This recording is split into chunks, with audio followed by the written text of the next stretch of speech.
You're listening to 5 Minutes of English with Laura Pickens, a short podcast about the way we actually talk, like for real. Get and be. Hi, my name's Laura. I'm an American living in Russia, and I'm here to show you some tiny little words. What's so difficult about get and be? Oh, so much. Because in Russian language, we don't even have the verb be. So let's just do a little primer about the word be. The best way I like to say it is if in Russian you do not have a verb, it most likely is the verb be in English. So, for example, we use this with nouns. I am a mom. Mom is a noun. I am a mom. I am an engineer. I am a girl. We also use these with adjectives. It is red. I am happy. They are beautiful. And we also use these with prepositions. I am at home. It is on the table. We are on time. So those are the three basic ways that we use the verb be. But today we're not just talking about be, we're also talking about the verb get, which means to receive an item, right? Get is such a tricky little word because it is just a regular verb, but here it's also acting like a grammar word.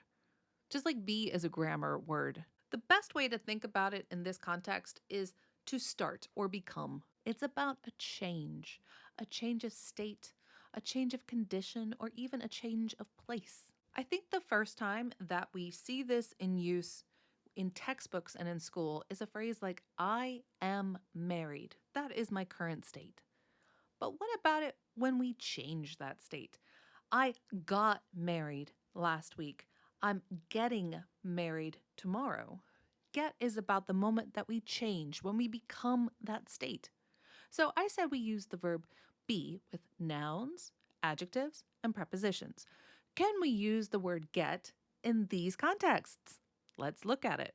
Unfortunately, because the word get means to receive, if you say get with the noun, it means you received that noun. So if I said, I get a girl, that means I'm very good with the ladies. So this does not apply to nouns.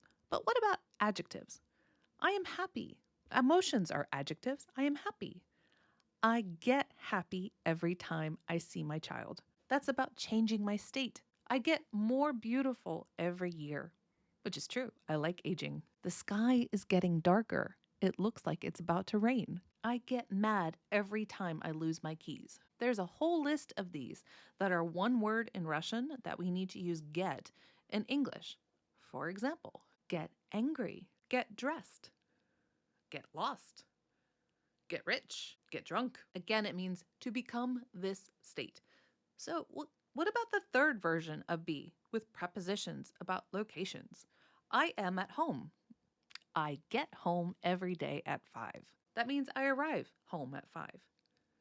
It's the beginning, the change. I was at work and now I'm at home. I got home. In fact, this is the most common way that we talk about arrival is using the verb get. I get to school by bus. I got off the bus and got into a car. What time are we going to get there? And because we have the idea of start or begin with get, we have these other great phrases like get started. Hey guys, let's get started. Meaning let's stop talking and change to a ready state to listen. Let's get going. You should really get over it. Stop thinking about it and feel better. I wish I could get over this cold. Get ahead. To get ahead in life, you need to study hard. Now, the time this comes up the most often with my clients is when we talk about the phrase to be used to something. Right now, I am used to living in Russia, but it took a process. I got used to living in Russia once I learned how to speak Russian. Be and get we can use in this phrase. One is our state and the other is the changing state. If you want to test yourself to see if you understand all of these phrases, come and join me on my Telegram club. You can find the link in the description, laurapickens.ru/podcast. You can search for me on Telegram with Laura Pickens. There's so much information I have about thinking in English, not just learning it from a textbook. And with that, I have another podcast coming to you in just a couple days. Stay tuned, and I will see you in the next one.